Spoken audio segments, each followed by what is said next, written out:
PEP, qu'est-ce que ça veut dire? Pupille de l'enseignement public. Association qui a été créée en 1915, c'est-à-dire au milieu de la Première Guerre mondiale.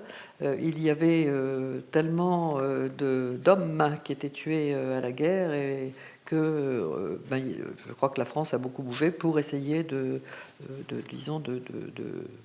prendre en charge ces jeunes. On les prenait en charge longuement pour la scolarité, pour les loisirs et peut-être aussi pour d'autres, pour simplement qu'ils vivent ou qu'ils survivent. Bien sûr, en 100 ans, nous avons beaucoup bougé. Nous sommes toujours sur le versant de la solidarité. Nous n'avons rien, et de la laïcité. Nous continuons à travailler, bien sûr, avec les publics les plus en difficulté, qui changent, qui évoluent. Moi, je dis toujours que ce qui est intéressant pour les PEP, enfin ce que j'en sais, ce que j'entends en tous les cas au nom de la fédération, c'est on se glisse là où le tissu social a des manques. Et le tissu social, il a des manques qui apparaissent nouvelles tous les 5 ans. Par exemple, on travaille au niveau avec l'éducation nationale pour faire de travailler avec des jeunes qui sont exclus des collèges pendant un certain temps. On s'est attaqué aux lycéennes enceintes.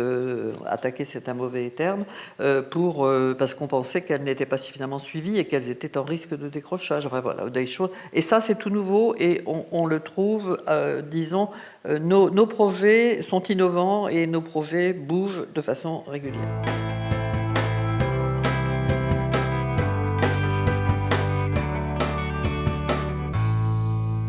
Nos enjeux sont souvent financiers.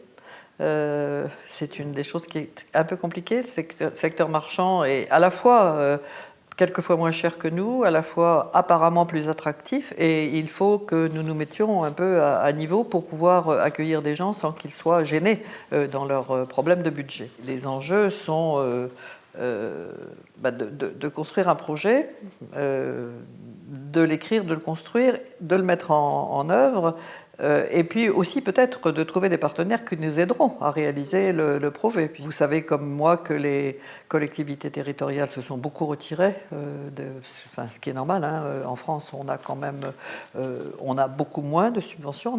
Nous avions des subventions de l'éducation nationale, nous avions des postes qui étaient mis à disposition, et Conseil régional et Conseil général nous aidaient.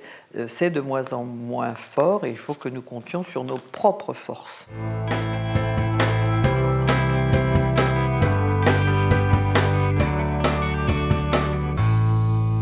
Les choses ont beaucoup évolué, c'est-à-dire que nous étions beaucoup plus centrés sur des enfants, sur un public jeune, sur des classes et des colonies de vacances. Pour des raisons je pense que c'est la société qui a bougé. Je pense que les parents ne sont plus très attirés pour mettre des enfants en colonie. Ils ont peur, les parents. Nous pensions, nous, diversifier, parce qu'il nous semble pas diversifier uniquement pour faire de l'argent ou pour, disons, arriver à survivre. C'est parce qu'il nous semble qu'il y a d'autres publics qui ont des besoins. Nous accueillons également maintenant des adultes. Alors, c'est la même chose, hein. J'ai parlé d'un public un peu en difficulté. Nous accueillons par exemple des mères avec des enfants, mais des mères qui sont seules. Et nous faisons ça au Pouliguen. Elles viennent passer des vacances.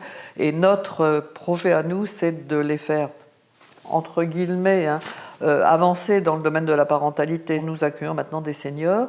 Nous nous sommes rendus compte que, alors, pour aller dans des maisons dites de retraite, c'est vrai qu'il faut être maintenant assez cassé, puisque les gens restent chez eux le plus longtemps possible. Enfin, il y a quand même des gens qui vont en maison de retraite, et la maison de retraite, c'est monotone.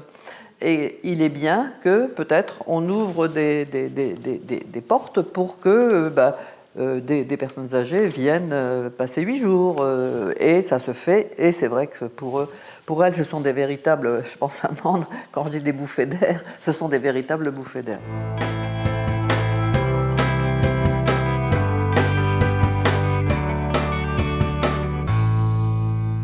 Nous gérons aussi un centre en Loire-Atlantique qui est au Pouliguen, où nous avons fait des travaux. L'intérêt du Pouliguen, c'est que nous avons divisé la maison en 4 parties. enfin, avec les 4 couleurs primaires. Ça, c'est absolument extraordinaire parce que nous pouvons très bien avoir dans l'aile rouge les maternelles, je prends un exemple, et puis dans l'aile jaune qui est au rez-de-chaussée et qui est assez éloignée mais complètement séparée, des adultes. On me racontait qu'au Pouliguen, on a eu des gamins et des enfants handicapés qui n'étaient pas du tout, ni même peut-être de la même région. Nous faisons toujours en fin de session ce qu'ils appellent une boom, c'est-à-dire qu'on a une grande salle dans laquelle ils vont danser, chanter, etc. Au début du séjour, les petits regardent les handicapés avec un petit peu, enfin comme tout un chacun, un petit peu de recul. Et à la fin, ils vont danser avec les handicapés et ils vont les inviter, etc. Donc tous les enfants se lavaient dans le couloir dans des douches collectives. Ils ont maintenant, et vous l'avez vu, douche et WC dans leur chambre, même s'ils sont 2-3. On peut accueillir des adultes dans ces conditions. Enfin, c'est tout à fait différent.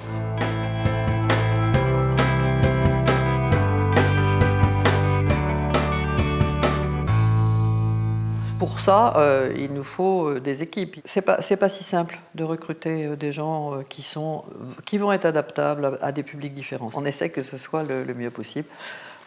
Et puis il y a un point qui est très important sur lequel c'est aussi la restauration. Tout le monde nous parle, quand les gens font des séjours, ils parlent toujours de la manière dont ils ont été nourris, bien ou mal. Moi au début j'avais peur aussi quand on a commencé le Pouliguen, parce que c'était un peu de la folie. On a quand même, ça a été, je ne sais pas si on peut dire une somme, on a quand même mis 2 500 000 €. On a pris quand même des risques. On est très content parce que de toute façon, en 2 ans de temps, ça fonctionne.